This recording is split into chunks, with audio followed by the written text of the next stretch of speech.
Hello hi అండి, నమస్తే, welcome back to my channel Wonderla cooking ఛానల్లో.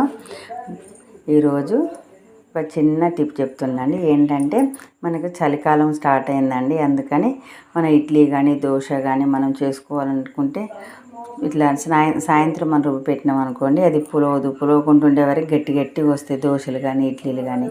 అందుకని మనము రుబ్బిన తర్వాత ఇడ్లీ పిండి దోశ పిండి ఏదైనా కానీ రుబ్బినాక, ఇప్పుడైతే ఇడ్లీ పిండి నేను శుభ్రంగా 2-3 సార్లు నీళ్ళ కడిగి గట్టిగా పిసికి ఇడ్లీ కుక్కర్లో వేసి పెట్టినాడు. ఇది పప్పు వండుకుంటాం, అన్నం వండుకుంటాం కుక్కర్ అండి.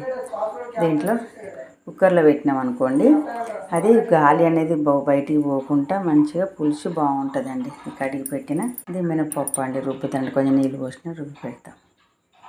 ఇడ్లీ పిండి ఇలా మినపప్పు ఇలా మెత్తగా పెట్టుకోవాలండి, మిక్సీ పెట్టాలి. మినపప్పు దీంట్లో పోసుకోవాలి. ఇడ్లీ ఇలా కలిపి కుక్కర్